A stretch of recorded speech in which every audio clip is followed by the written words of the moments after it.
So tell me, did you like the story? I can't get over it. I finished it In a good way or bad way? in clarify. a very, very good way. And I don't know if I'm just like a freaking idiot, because a lot of the people I follow on YouTube, actually, who I respect, who I often agree with, just have completely opposite opinions. Here's what I'm going to say.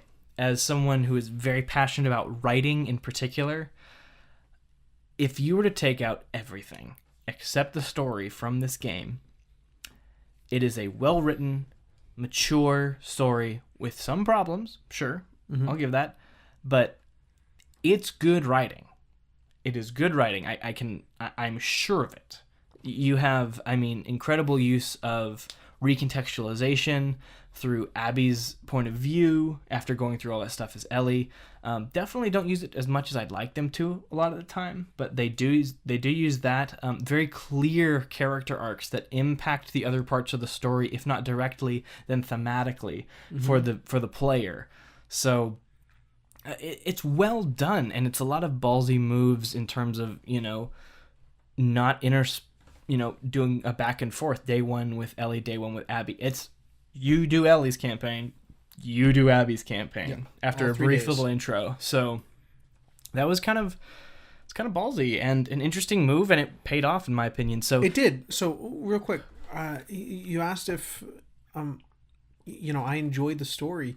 This has resonated with me in ways that I definitely did not anticipate. I finished the game late at night, I think, probably at like midnight or so. And I woke up the next morning and actually cried over a cup of coffee. And it's been a pretty depressing week. I also finished BoJack Horseman and The Last of Us in the same week. And that's too much. That's too much, man. So maybe I was just already super emotional. But I don't want any of that for any of them. Sure. But it happened, and it wasn't like it was me doing it. I didn't have a choice, which we'll definitely get to. About. There's maybe less than 1% player agency in this game. Well, at least pertaining to the narrative. Of course, you can go through the levels in a variety of ways, but pertaining to the narrative, you have no agency. It's a very particular story being told. And I tried multiple times to sway that story, but that's not what's happening here. It doesn't use, for the most part, it doesn't use the medium, I think, to its full effect, allowing you to sort of shape that story. Come to those revelations through your personal actions. Yeah. Going back to Nakey Jakey's analysis, he talks about Metal Gear Solid 3, in which it actually, during a boss fight, brings up every single character model of everyone you've killed and makes you walk through them. That is pretty interesting. It's again, no Metal Gear in my life, but it's hey, it wasn't me bringing it up. No, but it's a good comparison. There's nothing like that. In fact, there's a moment where Abby goes in and sees a bunch of dead bodies where you're like, oh, it's gonna show everybody Ellie's killed. No, it's just going to show you a random guy, some random character that was in the intro cutscene with Abby. It's definitely not using it in the way that I'd like it to, but in terms of how the story's written, it's very well written. Yes. I think it's really good, and what sold it for me was the ending and the way they chose to wrap it up. But before we get into that, I want to talk about the bad. Let's air out the bad real quick. Sure. Because I think you and I are both going to gush over big parts of this story. Big parts. I think the supporting cast on some of what sucks. you're about to say. I am going to say this, and I know we're going to disagree. Not entirely. Certainly not entirely. Yes, the supporting cast I think sucks. the supporting cast is not well realized, especially when compared to what I know of the first game. This is just these guys are one-dimensional. Yes. And my only exception that I have is Owen. Thank you, Owen. I think Owen is used to great effect and is an interesting character who I like. He's definitely used to great effect. I don't like him particularly. Not because he's a bad character. I just don't like Owen. Oh, I like Owen. He's just like a pretty bland guy. I that disagree. I might not. I mean, I'd probably hang out with him. Not an asshole. He's a nice guy. He's probably and he's used to great effect. But he's probably who I would end up being in the apocalypse, honestly. Okay. The guy who's like, guys, let's just chill at the aquarium. Like, let's just forget all this BS about fighting other people. Like, sure, I'll do my job, but like, let's just get away for a little bit, you know, man? Sure. Like, that's what I like about him. Now, you're already going to mention it. One of the most one-dimensional characters in the game, Dina. I know, and it's unfortunate because of how significant she is to Ellie. Yeah. She's not used to as great of an effect as Owen. That's for sure. Yeah, and I'll agree with you. And she is definitely, there's no chemistry with her and Ellie. None. And I thought I was the only one who recognized it, but after watching a couple, reviews, Yeah, like I recognized it also. People see that. And I'm probably making some stretches here, but I really like Dina. I like Jesse too. So don't like Dina Jesse either. Dina is He's hot though. Sure. Dina is Ellie's girlfriend, recent girlfriend, who recently broke up with Jesse. Jesse... I love one of my favorite lines in the game is when you're playing as Ellie and you're out with Jesse trying to, I forget which particular mission it is, but, Ellie's like, yeah, sorry, man, you're just not my type. You're handsome and all, you're just not my type. He goes, what, Asian? It's just that got me. That I was like, okay, you made me smile. Good job, Jesse. That's for sure. That definitely elicited a little bit of a smirk. But I do think they're used to greater effect than maybe you do, because they are some of, if not the most grounded characters in the game. They are normal people. The everyman. Exactly. They have seemingly, for all of their lives, grown up in Jackson. They might know a little bit about the before times, but certainly not like Ellie. They've not had to survive like Ellie. Well, Dina talks about having to do some pretty awful stuff. Sure. But not to the level that Ellie has, because Ellie is not completely open with her. I think because they are so grounded and they have become so comfortable in their lives and their normal lives. I think that serves as a pretty strong contrast, and I really, they didn't go very far with it, but I really appreciated the moment when Jesse comes back into the picture. Yeah. He's been following the two ladies. Dina and Ellie go off on this revenge mission. Dina supporting Ellie. He's worried about him, so he goes after him. Yeah, and you don't know until, maybe a third of the way through the game, and you finally meet Jesse again while you're on your own for a little bit as Ellie. Comes back into the picture, and as soon as they're reunited, they went through maybe an ugly breakup. It happens off camera, but when they're reunited, that chemistry is immediately. It takes 0.2 seconds for you to realize, oh, these people are perfect together. Well, sure, like they're obviously compatible people. Yes, they're very compatible people, which is not the case for Dina and Ellie. They're pretty different people, but I appreciate. But their personalities are so similar, and that's probably the problem.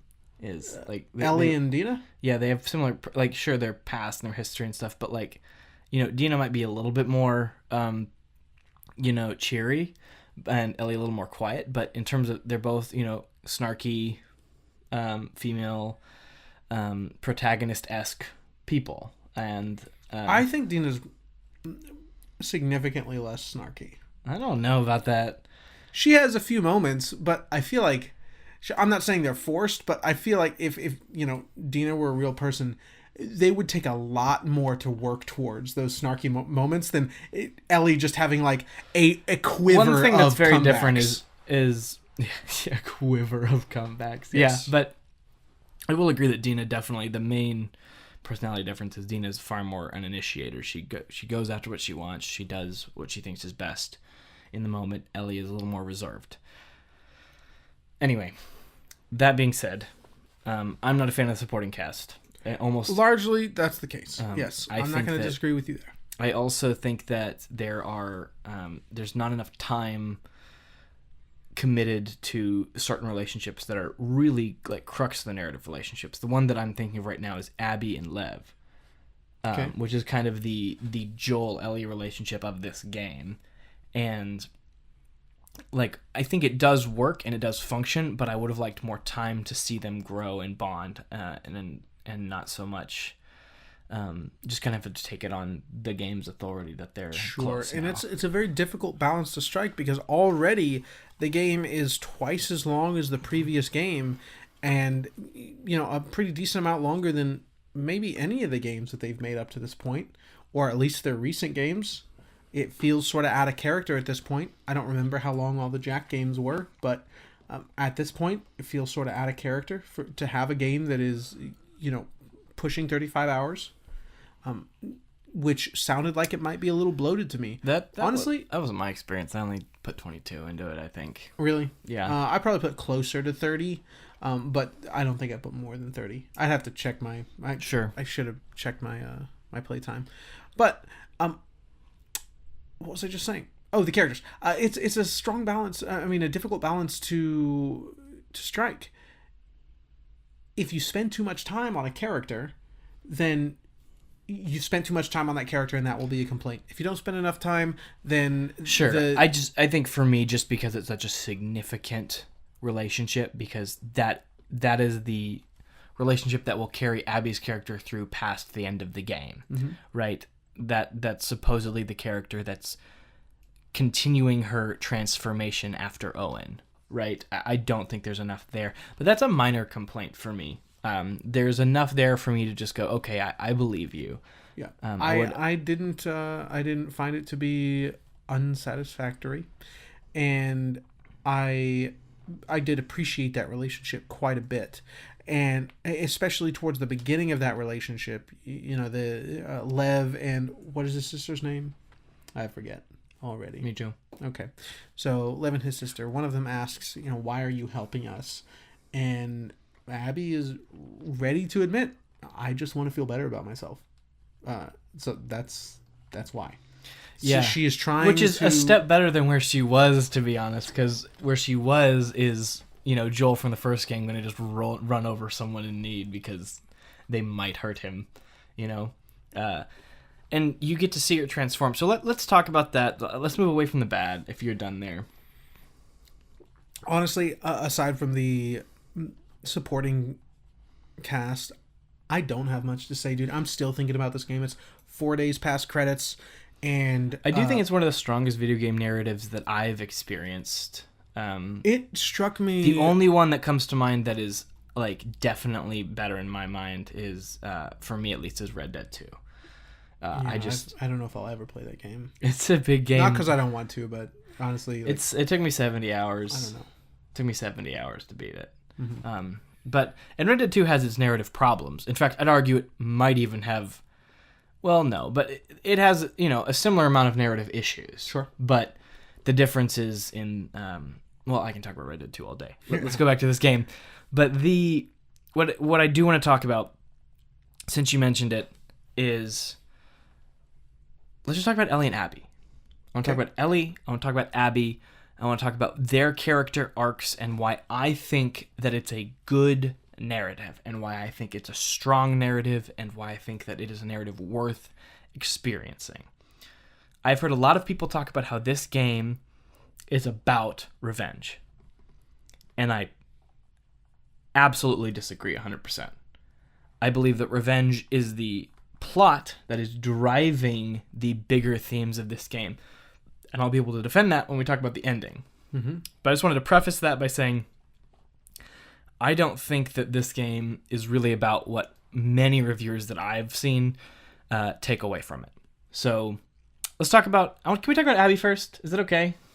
Sure. I really want to talk about Abby. So we both love Abby. Yeah, so Abby is the character that obviously received the most controversy. She was the surprise character on the protagonist switch. Nobody, everybody who's disappointed in this game was frustrated that Abby was such a central part. And I think she's a great character. So she kills Joel brutally at the beginning of the game to start the revenge quest. But, you figure out that she was just on her own revenge quest because Joel killed her father, who was the doctor who was going to save Ellie. Yeah, right? I'd like to take a sidebar there. Or sorry, who's going to kill Ellie to save everybody else with the vaccine. Correct. So she... Please correct me if I'm wrong. I didn't have time to go back and replay those sections or, rewatch those sections. But I know that the doctor that was killed is Abby's father. But when she's killing Joel, and later in one of the flashbacks that, when they finally, get a lead to Joel, she doesn't mention her father. She mentions the fact that he prevented a vaccine from being made. That's probably making her feel better about it. That's how you're interpreting that? That's probably okay. That's definitely what I'm taking away from it, because it's very obviously the moment that she decides Joel needs to die is when she sees her dad, right? Sure. So I would argue, and it would match up with Ellie, because Ellie's father figure died, and so she goes to kill Abby, but her justification is that because Abby killed Joel, which is far more simplistic, but the real reason is revealed later at the end. It kind of unearths what's actually going on for her character, and I think that's the moment where I'm like, this is great writing. But let's talk about Abby. So Abby starts the game as a dirtbag. Abby starts the game as I'm out to survive and protect my people dirtbag. Doesn't put any more thought into it than that. So she's Joel. She's Joel at the beginning of the first game, right? That's very much what's happening. And she goes on the same transformation that Joel goes through. But the way it's presented is incredible. So both Abby and Ellie go through flashback segments. So the first flashback segment with Abby is showing her father saving a zebra to make you realize he's a good guy. Just kind of simple. He is. You didn't even need that. He's just like a basic-ass dad. I was about to say, he is really just a down-to-earth guy. You can tell he's raising his daughter well, that he cares about her. Yeah, that's it. You didn't need the zebra. Yeah. Which, fine, the zebra's a nice little moment, but he's obviously just he pays attention to his daughter. Nice guy. He recognizes her crush. Like he's a good dad, and you like him. He's a good guy. So what comes next after that, though, is her flashback when she's dating Owen. So they're both still kind of young. She's not super jacked yet. That's kind of like how you can tell how far along in the story it is. It's how jacked Abby is, and. He's messing with her fear of heights, and they're up on a Ferris wheel. Well, they find an aquarium, and they go in there to spend some time together, and they're about to have sex, and Abby stops him and says, we should go back to training. And this moment is brilliant, because without saying it explicitly at all to the player, you now have a recognition that the reason Abby and Owen break up is because Owen he doesn't want to just survive. He values life. He values, time with people that he loves. He values, the things that aren't war, the things that aren't, he'll still do those things, but this moment in the aquarium with someone that he loves and cares about, just spending time together and being away from it all, making it their place, that's what he values. Yeah, I think Abby forgets the reason she's fighting. Yeah. And so when she says no, and he's a really cool dude. She doesn't want to have sex, and he's like, it's okay. I totally get it. Just talk to me. Like, where are you at? He's really trying to help. And she goes, we just need to go back to training. We got to get better. And that's the moment. It's not because she said no. It's because she said, I want to go train. And I think she does totally forget why she's trying to survive. And they're in a pretty good place where they can, reach for this little bit of normalcy. And she refuses the normalcy. Because she's driven. Rather, she doesn't even know it's there currently. Yeah, that's a better way of putting it. It just doesn't register with her what he's trying to do and what he's getting at. Her sights are only fixed on, I need to get revenge, and and in the process, she starts to become more ingratiated into this. It's honestly a cult in its own right, Sure. This kind of just this group who has taken over Seattle, who is warring with the Scars, and it's that training. It's her dedication to be better and stronger and better and stronger, so she can find Joel. That's what leads her to become just that's why she's so strong. That's why she's so single-minded, and that's when she's done with Owen, and and you can see that disconnect, that divide that happens between them, wordlessly tell you exactly what is happening with the characters. Yeah. Brilliant writing. Very well done. Do you know who plays Abby? I No. had no idea. I didn't Just look it up. this tiny little woman. Really? Laura Bailey. Do you know Laura Bailey? Rings a bell. She's on. I mean, she's a pretty prominent voice actor, but I know her best from Critical Role. I'll show you. Oh, no way! Yeah, just this little bitty lady. What an awesome performance! Thank you. Incredible. On our Twitter profile yesterday, I reached out and said thank you to everyone because I can't stop thinking about it. Really, it's a well-written I game. watched a review today that was even like negative towards the game, but once you start bringing up those characters, I'm still incredibly affected. I really invested myself in those characters, just like I did with Tazi earlier in the year. Last month we played, or really just 2 weeks ago now, we played Amnesia Rebirth. I was so incredibly invested in Tazi, and much more so in both Abby and Ellie. Yeah, and though you're intended to have hugely contrasting feelings towards both of those characters. Yeah. Or rather, the same feelings that compete with each other. Because you have the same feelings towards both characters, they're not compatible. And I found it to be incredibly effective, and I can't get over it. Everyone who acted in this game was incredible. Yeah, wow. I love it. Just wow.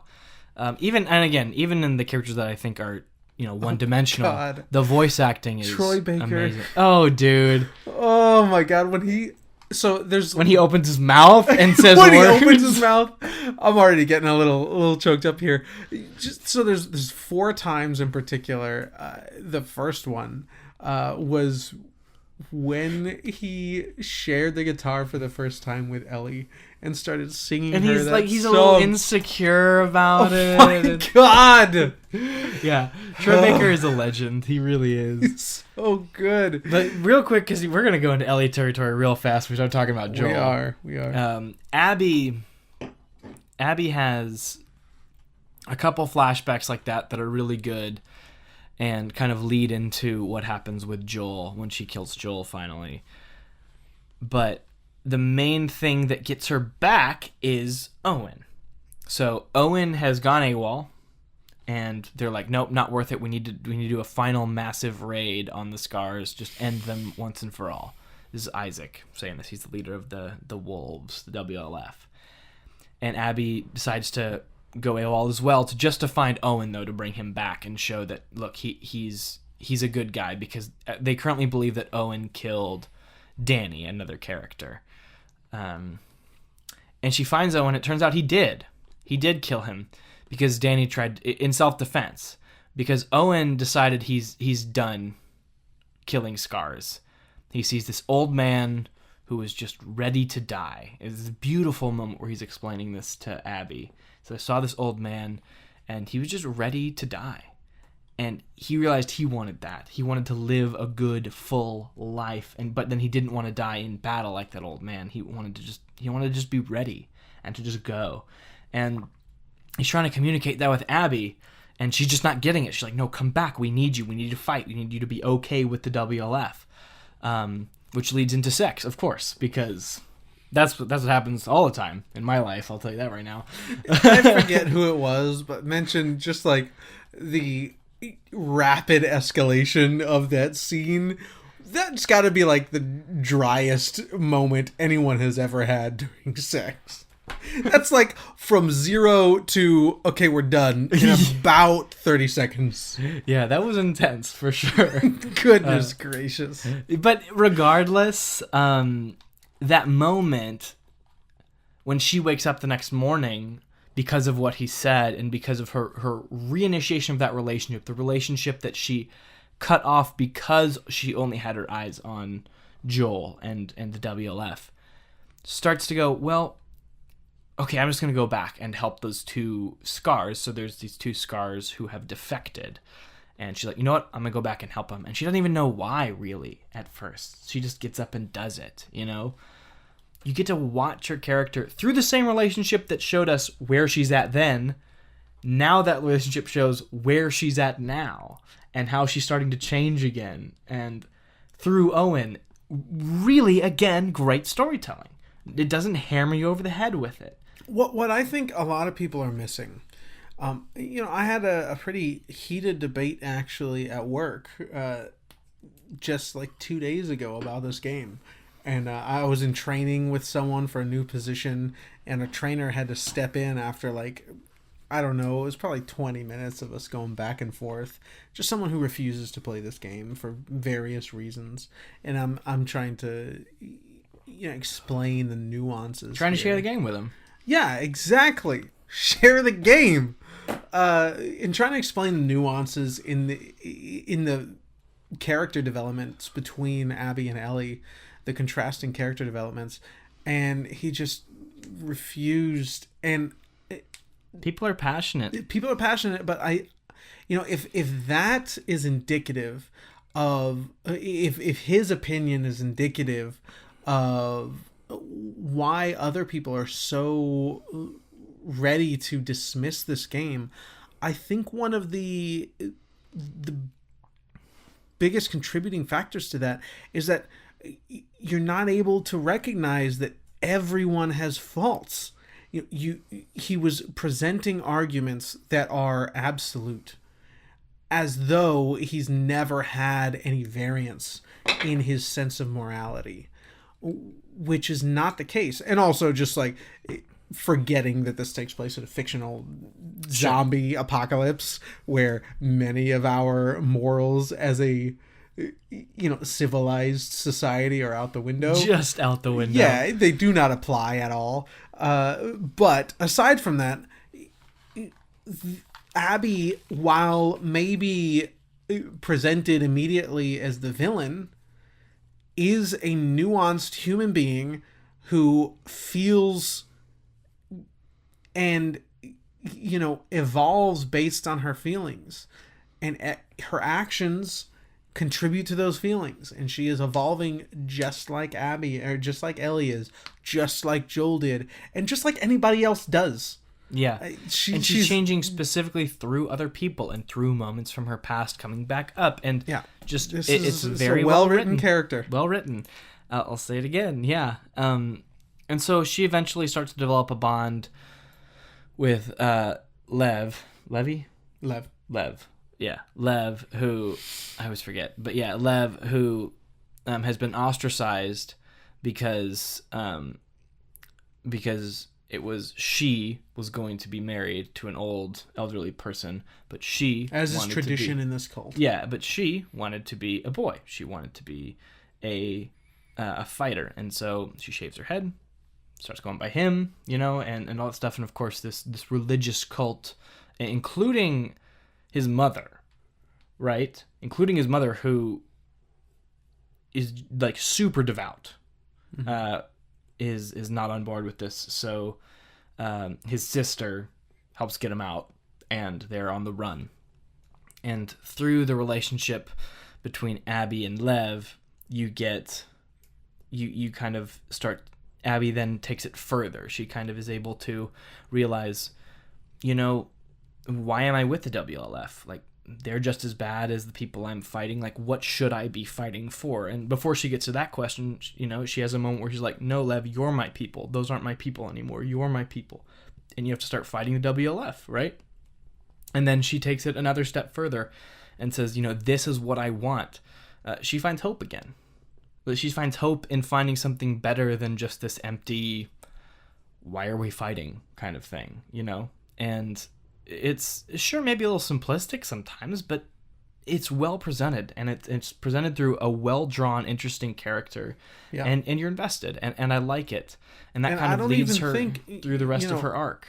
Lev and his sister are... they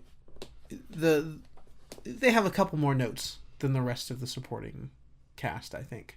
Maybe it's like Owen and them, or them and Owen, I think are the more complex of I agree. the supporting characters.